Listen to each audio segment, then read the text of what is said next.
কোথায় বাড়ি? পেয়ারপুর। কোথায় গেছিলেন? খাজায় গেছিলেন? আপনি নিজে চালান এটা? হ্যাঁ, নিজের গাড়ি?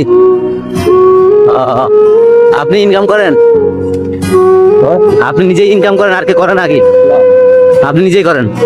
কত হয় দিনে ইনকাম আপনার? 500, 600, 700? ধান টানতে পারেন না তো না?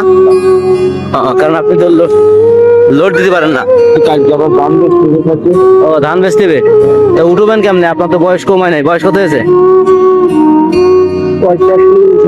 65। তো অনেক বয়স হয়েছে। আপনি তো ধান উঠলে আপনার মাথার সমস্যা হবে। আপনার তো লোক নিতে হবে একটা, নাকি নেবেন? রিস্ক নিবেন? 2 ভ্যানে নিবেন না? আর একজন ছেলে আছে, তার সাহায্য নিয়ে আপনি উঠাবেন নাকি? আচ্ছা আচ্ছা। ছেলে নেই? কয়টা মেয়ে? একটা মেয়ে।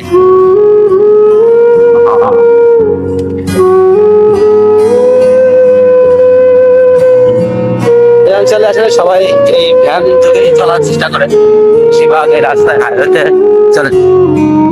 দেখতে পাচ্ছেন আসলে হাইওয়েতে কতটা রিস্ক এটা আমরা জানি, তবুও আমাদের প্রয়োজন আছে বিধায় আসলে এগুলো ব্যবহার করতে হয়।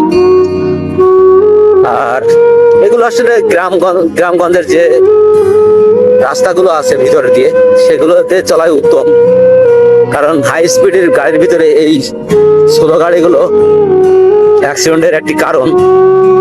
এগুলো আসলে আমাদের এই লাইনটি, এই রাস্তাটি যদি কোনো লোকাল একটা রাস্তা করে দেওয়া হতো, যে 2 সাইড দিয়ে, সেই ক্ষেত্রে ভালো হতো।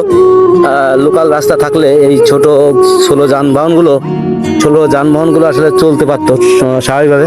কারণ যাদের বাড়িঘর, তো দেখেন এই যে বাড়িঘর, এনারা বের হয়েই তো আসলে বিশ্ব রোডে উঠতে হয়। সেক্ষেত্রে আসলে বেশ ছোট রোডে যখন উঠবে, তখন অবশ্যই তাদেরকে প্রয়োজন এই রাস্তা আমাদের, আমরা আসতে চাই না, আমাদেরকে নিয়ে আসে আর কি। যেহেতু বাড়ি এখানে সাথেই রাস্তা, সেই ক্ষেত্রে বিশ্ব রোডে উঠতে হয়, ইচ্ছা অনিচ্ছায় উঠা লাগে।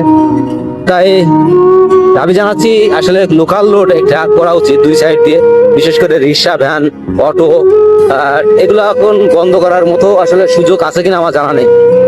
থাকলে আপনারা জানাবেন।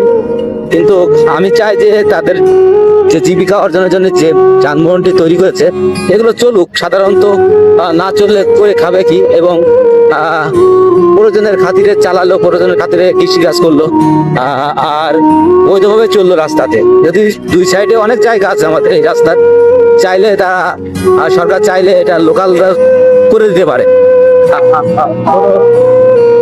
ছোট যানবাহনের জন্য, ছোট যানবাহনের জন্য যারা ধীর স্থির ভাবে চলে, সে গাড়ির জন্য 2 পাশ থেকে লোকাল লেন করে দিতে পারে। যদি সরকার চায়, আশা করি এটা করে দিবে, আজ হোক কাল হোক ইনশাল্লাহ। কারণ এগুলো আর উঠানোর মতো সম্ভব আছে কিনা আমার জানা নেই। দেখেন এটির ভিতরে গাড়ি কয়টা যাচ্ছে, তার ভিতরে এই 3 চাকার বাহন এটাই আসলে বেশি চলতেছে, যেটা টেসলা বলেন আর অটো, ভ্যান বলেন, এগুলো চলতেছে প্রতিনিয়ত বিশ্ব রোড, এটা ঢাকা টু কলকাতা রোড যেটা বলেন, মূলত ঢাকা